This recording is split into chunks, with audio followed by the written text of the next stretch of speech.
Sabtu suci dalam bahasa Latin yaitu Sabbatum Sanctum, yang artinya hari Sabat yang suci, adalah hari setelah Jumat Agung dan sebelum Minggu Paskah. Sabtu suci merupakan hari terakhir dalam pekan suci yang dirayakan oleh orang Kristen sebagai persiapan perayaan Paskah.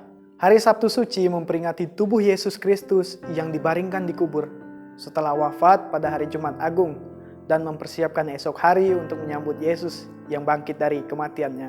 Ada perbedaan antara Sabtu suci dan malam Paskah. Pada hari Sabtu pagi sampai menjelang malam, gereja tidak melakukan kegiatan peribadatan apapun. Tabernakel masih terbuka dan lampu tabernakel juga mati. Selain itu, tempat air suci di pintu-pintu masuk gereja juga dikeringkan. Suasana penuh keheningan. Berbeda dengan suasana Sabtu suci yang hening, malam Paskah adalah saat kita merasakan sukacita besar sambil berjaga-jaga menantikan kebangkitan Tuhan. Yesus yang wafat akhirnya beralih dari alam maut menuju kebangkitan.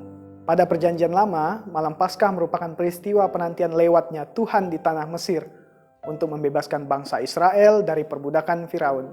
Saat malam Paskah ini, umat Katolik juga akan memperbaharui kembali sakramen baptis yang telah diterima.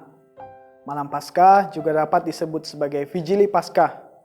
Vigili yang berasal dari kata vigilis yang artinya berjaga-jaga atau bersiap-siap. Pada perayaan malam Paskah ini kita berjaga-jaga bersama Yesus. Kemudian apa yang terjadi pada Sabtu Suci? Pertama, Yesus tidak tergantung disalib dalam waktu lama seperti pada umumnya yang terjadi pada orang-orang yang disalib oleh prajurit Romawi. Dia cepat-cepat diturunkan dari salib setelah menyerahkan nyawanya dan jenazahnya diminta oleh Yusuf dari Arimatea untuk dikuburkan. Kedua, walaupun tubuh Yesus tetap berada dalam kubur sampai Minggu Paskah, rohnya diyakini tidak berada di situ. Beberapa waktu setelah tubuhnya dibungkus kain, diberi minyak dan rempah-rempah, dan dikuburkan ditutup dengan pintu batu, roh Yesus pergi dan meninggalkan tubuhnya. Ketiga, kemana Yesus pergi dan apa yang dilakukannya di hari Sabtu Suci?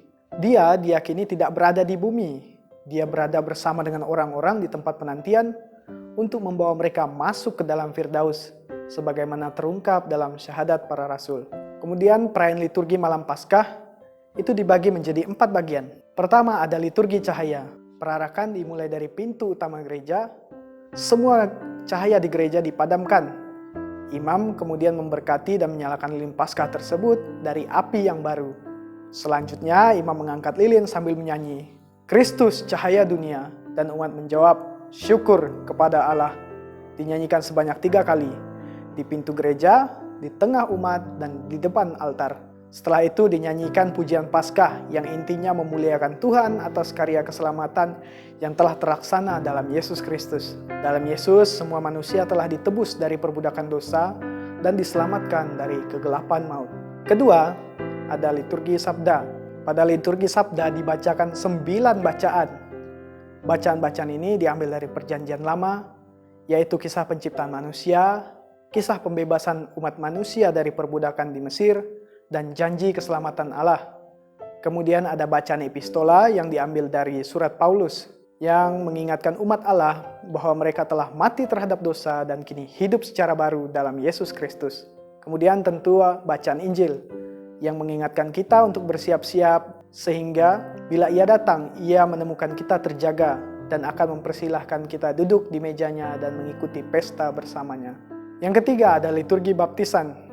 Vigili Paskah adalah malam yang paling suci dan tepat bila kita mau mengadakan pembaptisan. Kemudian imam berkeliling dan mericiki umat dengan air baptis untuk mengingatkan umat akan pembaptisannya yang telah diterima. Dan yang keempat sekaligus yang terakhir adalah bagian liturgi Ekaristi. Bagian ini sama seperti dalam perayaan Ekaristi pada hari Minggu yang diawali dengan persembahan, doa syukur agung, komuni, dan ditutup dengan berkat meriah. Saudara-saudara yang terkasih, Sabtu Suci mewakili waktu yang kita habiskan untuk menantikan Tuhan yang memindahkan kita dari kesedihan pada Jumat Agung kepada kebahagiaan hari Minggu Paskah. Semoga sukacita Paskah membawa damai bagi kita sekalian. Amin.